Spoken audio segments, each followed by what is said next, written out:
Friends எல்லாம் எப்படிங்கன்னா உங்கள் cooking இருந்துச்சுன்னா இன்றைக்கி என்ன பண்ணணும், ஒரு அருமையான கிறிஸ்பியாக நல்லா உருளைக்கிழங்கு சிப்ஸ் தான் பார்க்க போகிறோம். அதாவது பொட்டேட்டோ சிப்ஸ். அதை நம்ம எப்படி முருகில் நல்லா சூப்பராக 3 விதமான டேஸ்ட்டை எப்படி செய்ய போகிறோம்னு தான் பார்க்க போகிறோம்.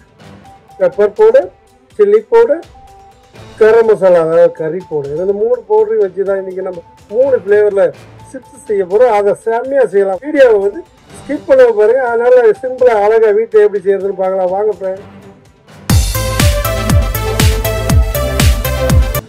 சிப்ஸ் செய்கிறதுக்கு 2 கிலோ உருளைக்கிழங்கு எடுத்து வச்சுருக்கோம். முக்கியமாக கவனிக்கக்கூடியது என்னென்னா, ஃப்ரிட்ஜில் வந்து லைட்டாக சில்லுன்னு தண்ணி தான் எடுத்து வச்சுருக்குறோம். ஏன்னா அதில் போட்டால் நல்லா கொஞ்சம் டெம்பராக கிடைக்குமா சிப்ஸு. அதனால் வந்து ஐஸ் வாட்டர் பாருங்க ரொம்ப ஜில்லுன்னு எடுத்து வச்சுருக்கோம். உருளைக்கிழங்கை வந்து முதல்ல வந்து தண்ணி ஊற்றி வாஷ் பண்ணிக்கலாம். மண் இருக்கும், அதை நல்லா என்ன பண்ணுறோம்னா நல்லா வாஷ் பண்ணிவிட்டு சுத்தமாக எடுத்து நம்ம ஒரு பிளேட்டில் வந்து நம்ம எடுத்து வச்சுக்கலாம். அதை வச்சதுக்கப்புறம் நம்ம அடுத்த ஸ்டெப் என்னென்னு பார்க்கலாம். பீலர் எடுத்து உருளைக்கிழங்குடைய ஸ்கின் அதாவது தோலை வந்து நம்ம ரிமூவ் பண்ணிக்க வேண்டியதான். க்ளீன் பண்ணிவிட்டு அதுக்கப்புறம் நம்ம வந்து ஸ்லைஸ் பண்ணிக்கலாம். முதல்ல வந்து தண்ணியில் போட்டு ஊற போட்டுக்குவோம். நாம் வச்சிருக்கிற எல்லா பொட்டேட்டோ அதாவது உருளைக்கிழங்கு எல்லாத்தையும் க்ளீன் பண்ணி எடுத்துக்கலாம்.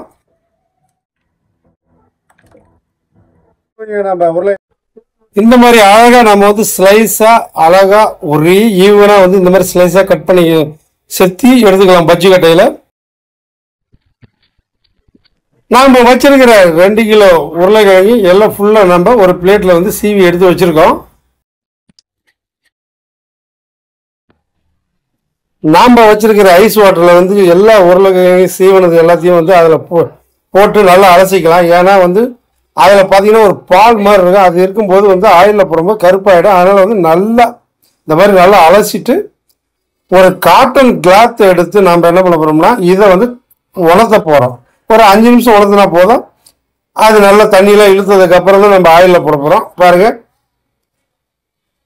இந்த மாதிரி நல்லா ஒன்று ஒன்றா அழகாக காய வச்சுக்கணும். ஏன்னா வந்து உருளைக்கிழங்கு வந்து ஒற்றத்தன்மை இருக்குது. அதனால் வந்து எல்லாம் ஒன்றுக்குள்ளே ஒன்றா ஒட்டிடும். அதனால் இந்த மாதிரி தனியாக நம்ம வந்து எல்லாத்தையும் உடச்சிக்கலாம்.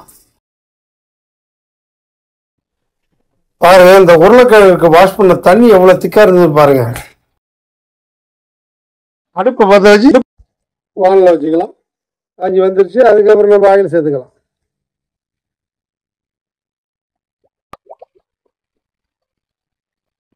ஆயில் வந்து சூடு ஏறட்டும். நாம் வந்து ஏற்கனவே வந்து ட்ரை ஆக்கிறதுக்காக போட்டிருந்தோமே உருளைக்கிழங்கு சிப்ஸ் வந்து நாம் வந்து ஒரு பவுலில் வந்து எடுத்து எல்லாத்தையும் வச்சுக்கலாம்.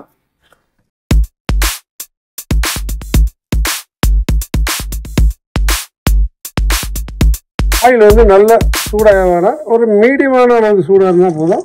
இந்த அளவுக்கு சத்தம் வர அளவுக்கு நம்ம சூடு பண்ணிட்டு பொரிச்சு எடுத்துக்கலாம்.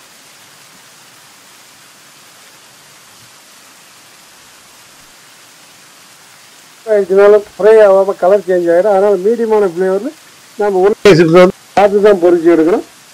மரவள்ளிக்கு எங்கே இருந்ததுன்னா ஒன்றும் பிரச்சனை இல்லை. ஆயில் சூடாக இருந்தாலும் ஸ்லோ பண்ணிட்டோம்னா அது நல்லாயிருக்கும். ஆனால் வந்து உருளைக்கிழங்கு சிப்ஸ் ஒரு மீடியம் ஃப்ளேமை வச்சு நாம் நல்லா கிறிஸ்பியாக மொறுன்னு ஃப்ரை பண்ணி எடுத்துக்கலாம். இன்னைக்கு நாம் வந்து 3 விதமான ஃப்ளேவர் தான் ஆட் பண்ண போகிறோம். சில்லி பவுடர், பெப்பர் பவுடர், கறி பவுடர், இல்லை கரம் மசாலா, 3 தான் பார்க்க போகிறோம். உருளைக்கிழங்கு சிப்ஸ் வந்து பாருங்கள் ஒரு 70% வெந்துருச்சு. இதுக்கப்புறம் ஸ்லோ ஃபயரில் வச்சு நம்ம கிறிஸ்பியாக அந்த பாருங்கள் நல்லா கிறிஸ்பியாக ஃப்ரை பண்ணிக்கலாம். ஸ்ட்ரெயினரில் போட்டு எடுத்து வச்சுட்டு லைட்டாக வெதுன்னு சூடாக இருக்கும் போதே வந்து நம்ம அடுத்து நம்ம எடுத்து வச்சிருக்கிற எல்லா உருளைக்கிழங்கு சிப்ஸையும் போட்டு எடுத்துக்கலாம். ஃபர்ஸ்ட்டில் நம்ம சேர்க்க போகிற ஃப்ளேவரு சால்ட்டு, பிளாக் பெப்பர். இதுதான் நான் ஃபர்ஸ்ட்டில் சேர்க்க போகிறோம். நாம் முதல்ல சேர்த்துட்டு அப்படியே நம்ம என்ன பண்ணோம்னா லைட்டாக அப்படியே மிக்ஸ் பண்ணிக்க வேண்டியதான். இந்த மாதிரி நல்லா குலுக்கி விட்டு மிக்ஸ் பண்ணிவிட்டு எடுத்து சாப்பிட வேண்டியதான். ரெண்டாவது ஃப்ளேவருக்கு நம்மளுக்கு சிப்ஸ் அப்படியே நல்லா கிறிஸ்பியாக பொரிச்சு நம்ம ஸ்ட்ரெயினரில் போட்டுக்கலாம். போட்ட உடனே லைட்டாக சூடாக இருக்கும்போது நம்ம மசாலா வந்து ஆட் பண்ணிக்கலாம். பாருங்கள் நல்லா கிறிஸ்பியாக இருக்குது. அப்படியே லைட்டாக சூடாக இருக்கும்போது லைட்டாக சால்ட்டு, இப்போ வந்து கறி பவுடர் அதாவது கரம் மசாலா வந்து சேர்த்துக்கலாம். இது ஒரு ஃப்ளேவர், 2 ஃப்ளேவர் நம்ம இதுவரையும் சேர்த்தாச்சு. அடுத்து 3வது ஃப்ளேவர் வந்து அடுத்து சேர்த்துக்கலாம். இதை நல்லா மிக்ஸ் பண்ணிக்குவோம். அடுத்தது நம்ம மூணாவது ஃப்ளேவருக்கு நல்லா போட்டு ஃப்ரை பண்ணிக்கலாம். உருளைக்கிழங்கு அப்படியே ஆயிலில் போட்டு நல்லா ஃப்ரை பண்ணி கிறிஸ்பியான ஒன்று எடுத்து வச்சுட்டு அப்படியே நம்ம என்ன பண்ண போறோம்னா சில்லி பவுடர் தான் சேர்க்க போறோம். அதை அப்படி சேர்த்து அப்படியே நல்லா மிக்ஸ் பண்ணிக்கலாம். மிக்ஸ் பண்ணி அப்படியே 3 ஃப்ளேவரையும் நம்ம எடுத்து வச்சு சாப்பிட வேண்டியதான் ஃப்ரெண்ட்ஸ். நம்ம 3 டைப் ஆஃப் ஃப்ளேவரை நல்லா ரெடி பண்ணிட்டோம் பாருங்க. நல்லா அட்ராக்டிவாகவும் நல்லா கலர்ஃபுல்லாகவும் இருக்கு. இதே மாதிரி நீங்களும் வீட்டில் ட்ரை பண்ணி பாருங்க ஃப்ரெண்ட்ஸ்.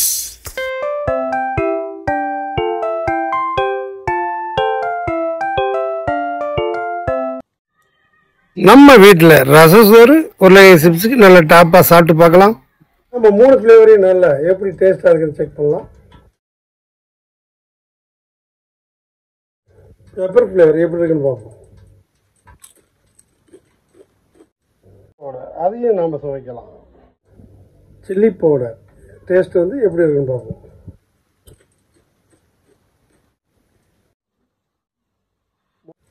கறி பவுடர் டேஸ்ட் அதையும் பார்ப்போம்.